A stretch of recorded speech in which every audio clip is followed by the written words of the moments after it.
Përshëndetje dhe mirë se erdhët të gjithë ju të shenjës së Luanit. Uroj të jeni mirë. Do bëjmë leximin e radhës. Kërkoj ndjes që nuk kam arritur të lexoj deri tani. Kisha një rast në familje dhe më duhet të isha prezent.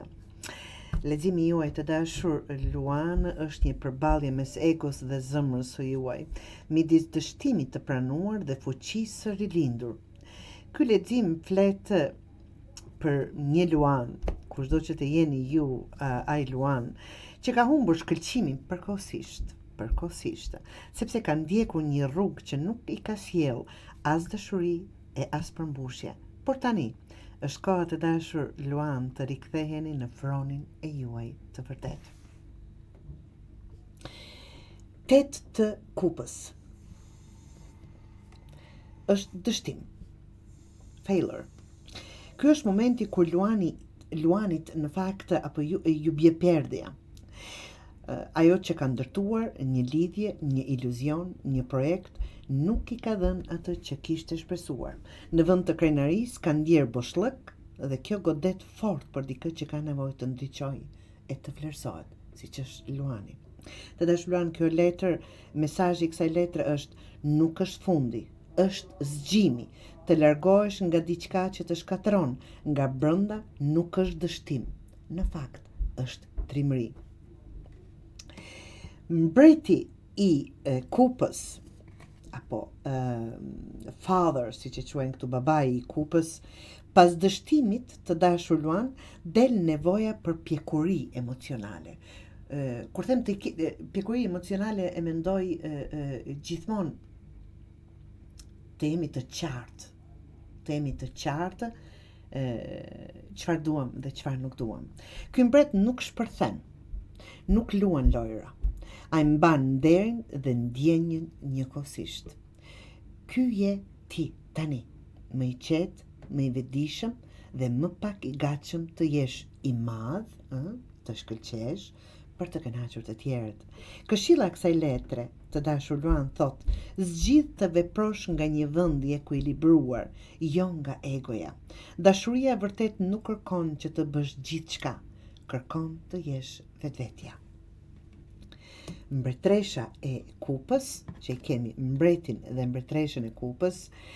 Kjo mbretresh është zëri i butë brenda teje që thot, të dashur Luan, nuk je vetëm një udhëheqës, je edhe një qenie që ka nevojë për butësi, mirëkuptim dhe ndjeshmëri.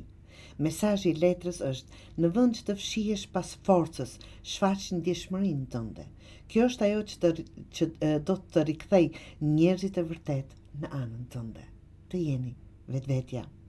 Pra, mesazhi që i kësaj letre është: do të kthej tek vetvetja. Dhe perandori, letra kyçe, ti je i thirrur të rikthesh kontrollin, jo mbi të tjerët, të dashur Luan, por mbi veten.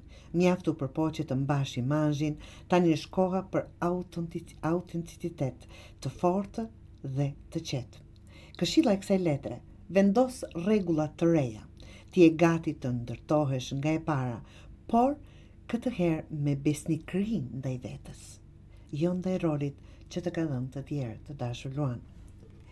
Përmbledhja e leximit të juaj, je larguar nga diçka që nuk të përfaqësonte më, qoftë lidhje, qoftë situatë, çfarëdo që të jetë, dhe ke bërë gjën e duhur, apo duhet bërë gjën e duhur. Tani është koha të ndërtosh veten nga brenda me emocione të qëndrueshme e jo të jetë me rëndësi, pamja jashtme, apo ajo çfarë duken të tjerëve. Mos i fsheh më ndjenjat e tua, ndjeshmëria është forca jote sekrete. Merr drejtimin e jetës me qartësi, me dinjitet, të dashur Luan, sepse je bërë për të udhëhequr, jo për të kënaqur të tjerët. Apo ke ardhur, ta them kështu ndryshe, këtu në këtë botë për të udhëhequr, jo aty për t'i kënaqur dhe për t'i përshtatur të tjerëve. Kur e kupton se nuk je më i njëjti, mos u përpiq të mbash të njëjtën jetë. Mbreti i vërtet nuk sundon me frikë, të dashur, siç jeni ju. Ai udhëheq me të vërtetën, të dashur Luan.